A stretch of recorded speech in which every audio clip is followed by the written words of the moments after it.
Today's video is sponsored by Private Internet Access. Secure your internet experience with a massively discounted subscription to Private Internet Access.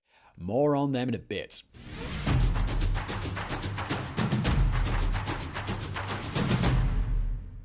If you've been anywhere on the internet in the past few months, you're certainly aware of Russia's invasion of Ukraine. In February 2022, Russian President Vladimir Putin announced a special military operation with broad goals of liberating two separatist republics, demilitarizing and denazifying the country of Ukraine. Since the moment Russian forces crossed the border, social media has been covered with footage from the country. Protests have been carried out around the world, and news outlets continue to provide live updates as the events unfold day by day. But what many don't know is that 2022 isn't the year that Russia's military intervention in Ukraine began. The invasion is actually an escalation of fighting that began 8 years earlier, in 2014. In today's video, we're going to cover the real beginning of the war, a revolution, large-scale separatist battles, and even a downed passenger jet that were all part of Russia's undeclared war.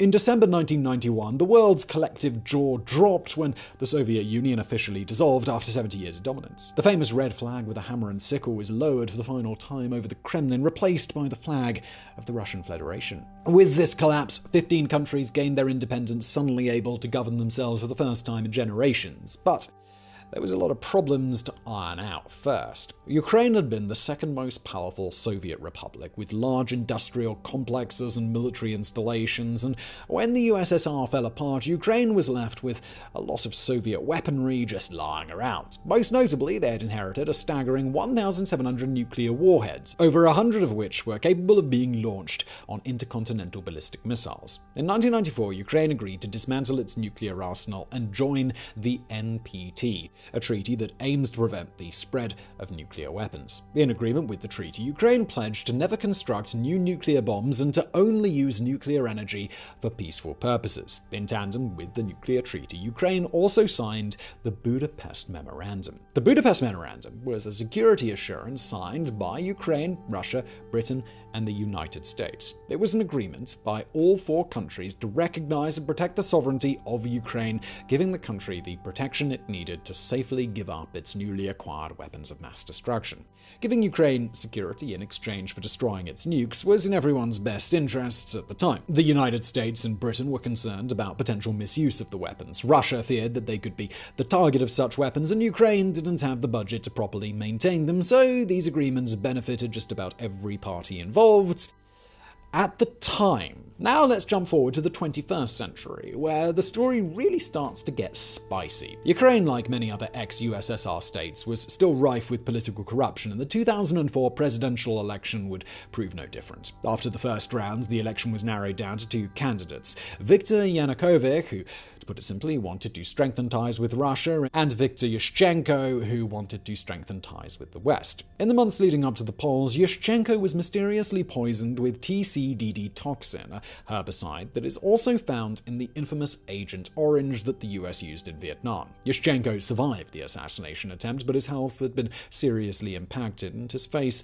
even remains disfigured to this day. After the second round of votes were counted in November, it was announced that Viktor Yanukovych had won, but it was a suspicious victory. The number of votes between the two rounds had drastic changes in certain districts, such as a double or triple increase in votes. And there was also widespread reports of intimidation at the polls by local authorities, threatening to take away government pensions if voters didn't choose Yanukovych, and there were also reports of widespread corruption among the vote counters. Vladimir Putin had even congratulated Yanukovych before his victory was even declared. The European Union stated that they would not recognize the election as legitimate due to the suspected fraud, while Russia said that they supported Ukraine's new president. Once word of the fraud got out to the public, it sparked mass outrage, and thousands of Ukrainian citizens took to the streets in huge protests, a period that later became known as the Orange Revolution. The largest of these protests, which took place in Kiev's Independence Square, boasted more than 500,000 total participants over the weeks. In total, it's estimated that 19% of Ukraine's entire population had been a part of the Orange Revolution. And the most surprising part is that it actually worked. After a month of public outcry, Ukraine's parliament nullified the second round results and announced an election rerun. This time around, the world was watching carefully, and once the votes were counted, the original decision was overturned. Yushchenko, still recovering from his poisoning, was declared the new winner with 52% of the vote. Yanukovych had only 44% and conceded defeat, democracy having prevailed again. The Orange Revolution, despite its historic size, had remained entirely peaceful, with no protesters and no police officers being injured or killed throughout the entire month of protests. But unfortunately, this was not going to be Ukraine's last huge protest, and the next one wouldn't end so peacefully.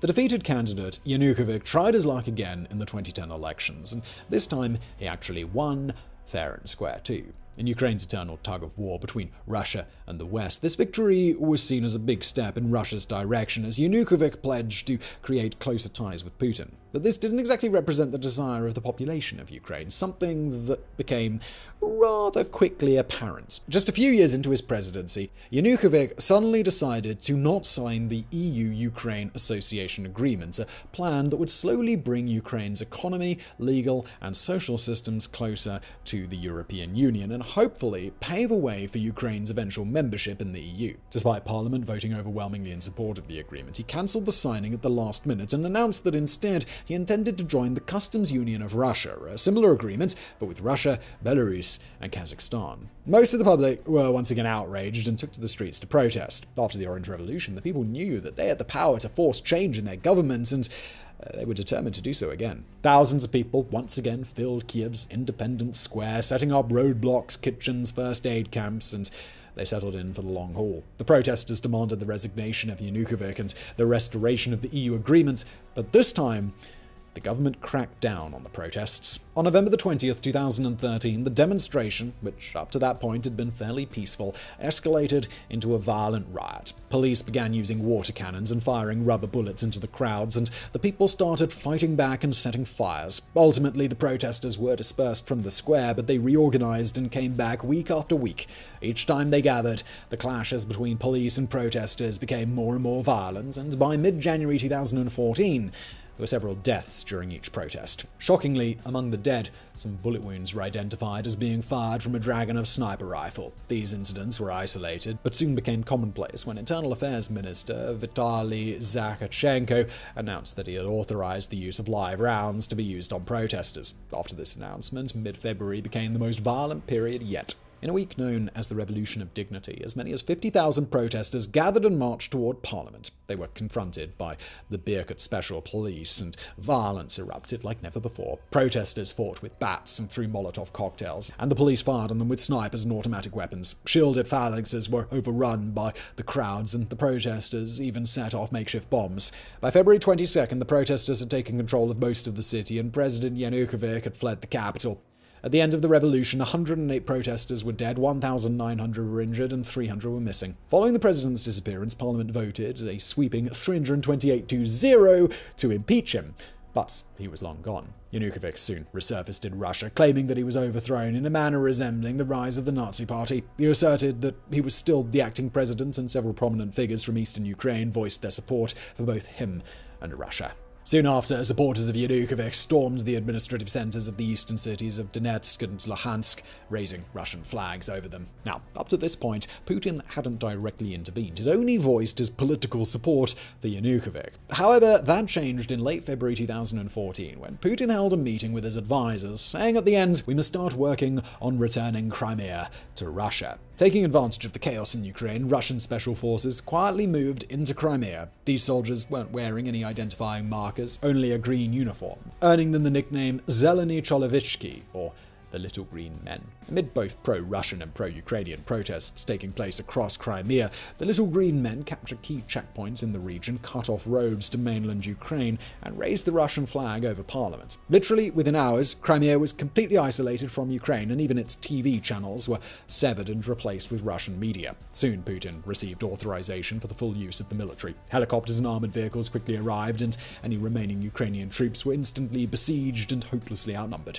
After a month, all all Ukrainian forces had surrendered or been captured, and Crimea was completely under Russian control. There wasn't even any shooting. Russia stormed in so quickly that they took the entire peninsula before Ukraine had even a second to respond. With Crimea out of the way, Putin turned his eyes towards his next goal, the growing unrest in eastern Ukraine. Alright, we'll get back to today's video in just a minute, but first, a quick word from today's video sponsor, Private Internet Access. Private Internet Access is the world's most transparent VPN provider with more than 30 million downloads. They don't ever record or store user data, and they've got the court logs that prove it. The basics are simple enough. Private Internet Access changes your IP address and reroutes your internet traffic through an encrypted tunnel, successfully hiding your online activity from your internet service provider, network administrator, and even potential government censors, which can be a handy tool to have depending on where you live. But Private Internet Access goes beyond the basics. It's the most customizable VPN on the market, with servers in more than 75 countries, allowing you to make your VPN experience truly your own. It's totally open source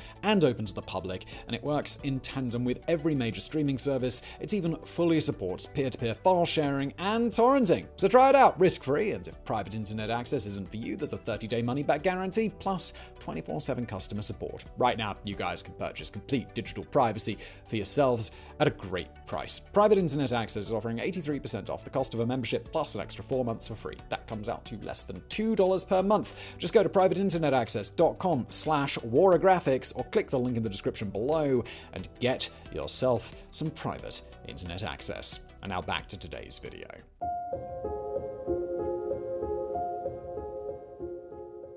The Yanukovych supporters that had stormed administration buildings in the eastern part of the country were quickly removed by Ukrainian security forces, but they had succeeded in starting a movement. To understand how this movement evolved into a separatist war, it's crucial to understand the political divide in Ukraine. Put simply, the country has long been politically divided between those who wanted to move closer to the West and those who wanted to be closer to Russia. In general, those who live in Western Ukraine are far more in favor of the EU and NATO, while those in the Far East were more in favor of closer ties with Russia, though of course there are exceptions. In addition to geography, age also plays a big role in preference. For example, younger Ukrainians are far more likely to support ties with Europe. However, these are merely political preferences. Ukraine was still united in the idea that it should remain an independent sovereign nation. Well, that is, apart from a select few groups. And these few now had the perfect chance to fight for their cause amid the riots and changes in presidency. Soon, there were two major groups claiming the right to leave Ukraine and join Russia: the Donetsk People's Republic and the Luhansk People's Republic, or the DPR and the LPR. These groups had the collective aim of liberating the Donbass, the eastern portion of Ukraine that borders Russia. Putin publicly voiced his support for these republics, referred to their combined region as Novorossiya, or New Russia, and began supplying them with automatic weapons and explosives. On April 12, 2014, the separatists made their first moves and once again captured administrative buildings in dozens of cities and towns in eastern Ukraine. They raided police armories and were in possession of hundreds of guns and were handing them out to anyone willing to fight for them. In response, the Ukrainian government organized the Anti-Terrorist Operation, or ATO, and dispatched police and military to recapture the cities, the first of which was Sloviansk. The separatists in Sloviansk were given an ultimatum: retreat from the city within 48 hours or be attacked. When they refused to budge, the Ukrainian forces began encircling the city. Soon, gunfire was breaking out on the outskirts, and the DPR threatened to turn Sloviansk into Stalingrad if Ukrainian troops entered the city. An American journalist from Vice News was captured and held hostage, and there were reports that the militia was extorting shop owners for protection money and stealing cars when they could. The situation was quickly deteriorating. On May 2nd, a Ukrainian force of 15,000 men launched an all-out offensive to retake the city. There were reports of gunfire, mortar, and even attack helicopters over Sloviansk. This sounds like plenty to take out a group of separatists, but here's where it started to become clear that the rebels were a lot more heavily armored than previously thought. They suddenly retaliated with several armored vehicles and shot down multiple helicopters with Russian-supplied anti-air rockets. After several weeks of fighting, the separatists were overwhelmed and fled the city, retreating to Donetsk. Around 50 separatists had been killed at Sloviansk, and the Ukrainian military had around 90 casualties. After this, the Ukrainian military went on to defeat separatists in several skirmishes. They kicked the rebels out of Kramatorsk, recaptured the Donetsk International Airport, and regained complete control of the southern city of Mariupol. But the rebels rebels still held huge swaths of territory in several cities, and despite the early Ukrainian victories, the numbers of separatists continued to grow every day. It was also becoming obvious that not all of the rebels were even Ukrainian. Captured separatists were often found to be Russian, Serbian, Chechen, or even South Ossetian, a breakaway republic in Georgia. This was no longer just an insurgency. It was now a battle with foreign mercenaries. Ukraine decided that in order to effectively quell the rebellion, they needed to cut off the supply lines being delivered from Russia through the Chetarsk Round. If Ukraine could sever these supply routes, they would certainly be able to defeat the remaining forces with superior firepower. The battle for the supply routes began in the summer of 2014, spread over a huge area, with the most intense fighting being focused on a strategically important hill overlooking the region. This was the largest-scale conflict in the war so far, with Ukrainian jets even being involved in bombing runs, several of which were shot down by rebel anti-air rockets. The rebels were the most equipped yet and had several tanks on the scene. Then, in the heat of the battle, tragedy struck. On July the 17th, Malaysia Airlines Flight 17 departed from Amsterdam heading for Kuala Lumpur. While flying over eastern Ukraine, the passenger jet was struck with a missile, destroying the plane and killing all 298 people on board when it crashed. A Dutch investigation team found that the rocket had been fired from a Buk surface-to-air missile system belonging to the 53rd Anti-Air Brigade of the Russian Federation. The system in question had been delivered to the battle that same day and returned to Russia after firing. This was the only type of missile in the region with the capabilities to reach the altitude of that passenger jet, and with the vehicle operating on its own, it would have trouble distinguishing friend from foe. The Russian government, of course, denied any involvement and vetoed an international tribunal at the UN Security Council. The battle for Chetarsk Rayon raged on, and just when it seemed that the Ukrainian army had the upper hand, the separatists launched a counter-offensive, taking back any lost land, capturing the strategic hill, and pushing forward. In the coming weeks, Ukraine slowly retreated, fighting through the woods until being forced to fall back and admit defeat for now.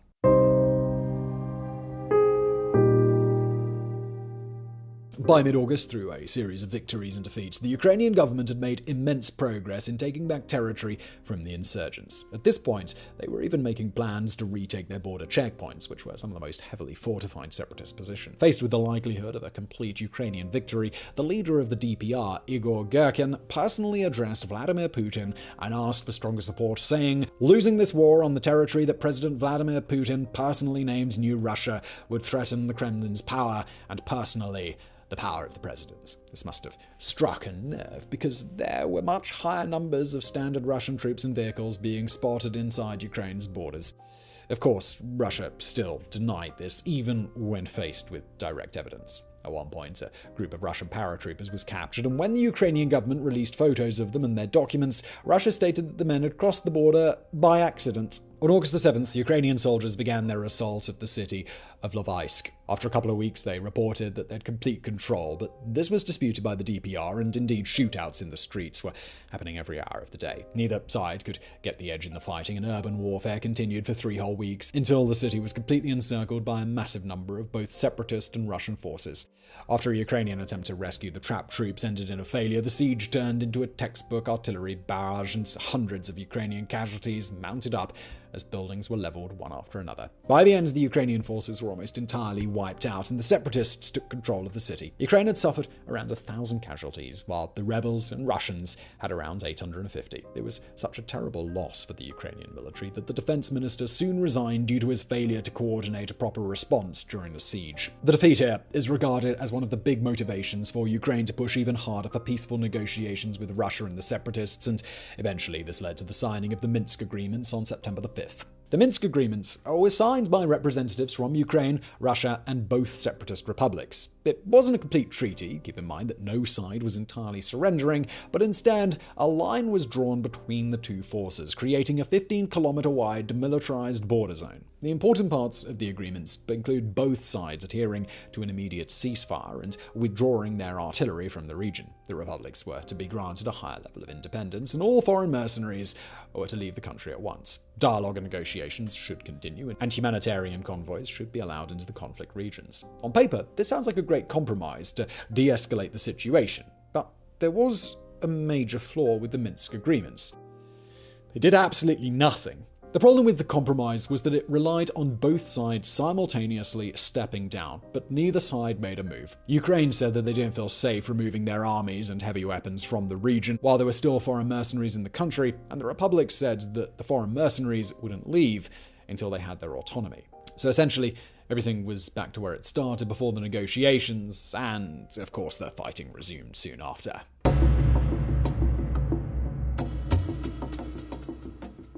One of the first major battles to erupt during the so-called ceasefire was at the Donetsk airport. The airport lay just on the edge of the border drawn up by the Minsk agreements and was the only part of Donetsk still under Ukrainian control. On September the 28th, the separatists started a renewed offensive to take back the airport from the government. This began with the huge artillery and rocket bombardment using several BM-21 Grad missile rocket launcher systems. The Ukrainian forces responded with mortar fire, and the shelling continued to shake the airport for days. Amid the artillery exchange, a bus stop in Donetsk was hit with a rogue bomb, killing 10 civilians. An investigation concluded that it was impossible to tell who was responsible, as both sides of the battle were shooting in basically every direction. As the days wore on, DPR forces moved closer and closer to the airport until the remaining Ukrainian soldiers were forced into a siege inside the main terminals. Russian supply tanks were arriving, and while 2 of them were soon destroyed, there were many more turning their guns on the main buildings. The separatists made repeated attempts to push into the airport, but each time they were repelled and shelled the area between each attempt. After an entire month of siege, the Ukrainian forces announced that the DPR had accessed the tunnel system into the basements,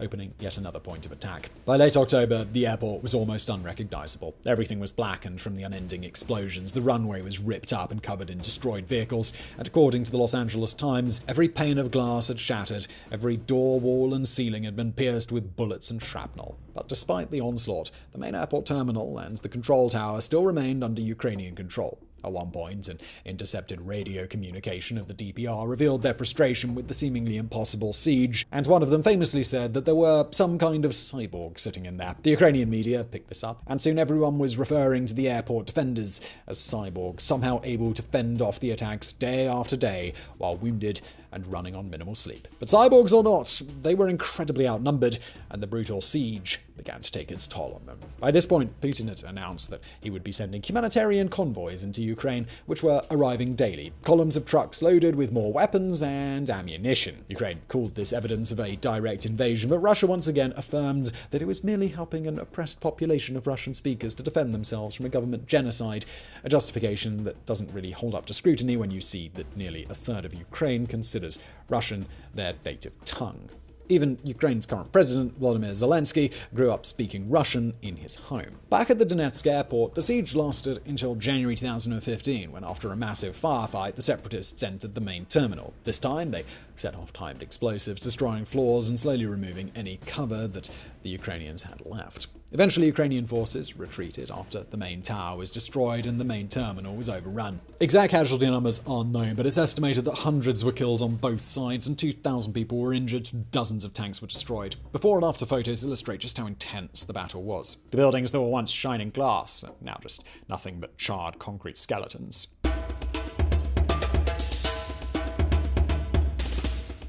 By February 2015, the fighting still raged on in several cities, and it was clear that the Minsk agreements hadn't done anything to solve the problem. A new ceasefire was written up, nicknamed Minsk II, but it suffered from a lot of the faults of the first treaty, and just like the first version, it didn't really have much of an impact on the battlefield. The number of Russian citizens joining the fight continued to increase throughout 2015. The Russian government still denied that their military was directly involved, but recruitment for volunteers was done openly in public. Russian soldiers, police officers, and firefighters were encouraged to join up, and depending on relevant experience, a volunteer fighter in Donbass could earn between 60 and 240,000 rubles per month, or between $1,000 and $4,000 at the time. The UK estimated that by mid-2015, 42,000 regular Russian combat troops had fought in Ukraine. By 2016, though, the front line had essentially reached a stalemate. Fighting continued sporadically every few weeks for the next several years, with flare-ups in artillery and the occasional sniper engagement. By 2021, the number of soldiers killed was estimated to be 4,600 Ukrainians, 5,800 separatists, and 500 Russians. On the civilian side, the deaths in the conflict zone numbered about 3,400, not including those on Malaysia Airlines Flight 17. In addition to the casualties, eastern Ukraine had now become one of the most heavily mined areas on Earth, and 172 children were injured or killed due to accidental explosions in the 8 years after the war began. The situation in the conflict zone was also as politically messy as ever. In the parts of Donbass that were controlled by Ukraine, a vast majority wanted the republics to remain part of the country, but in the separatist-controlled regions, as much as 50% wanted complete independence. But one of the most devastating aspects of the war was the damage it did to the cities involved. When entire cities turn into war zones, civilians suffer the most. Separatists repeatedly accused Ukrainian forces of targeting residential areas, and Ukraine in return accused the separatists of firing their artillery from such places, making collateral damage inevitable. There were so many buildings destroyed that by 2022, even before the full invasion began, there were already nearly 2 million Ukrainians that had been internally displaced due to the conflict, many of which have now been forced to flee their homes for a second time. For the 8 years that the fighting continued, the world watched and hoped that the combat would simply fizzle out. After all, something similar had happened in both Georgia and Moldova, with pro-Russian breakaway republics fighting their government, and in both those cases, the fighting had all but ended after a few years. Unfortunately, in Ukraine's case, the separatist movements were only the first act of the deadly play, and Putin was planning something much bigger right around the corner.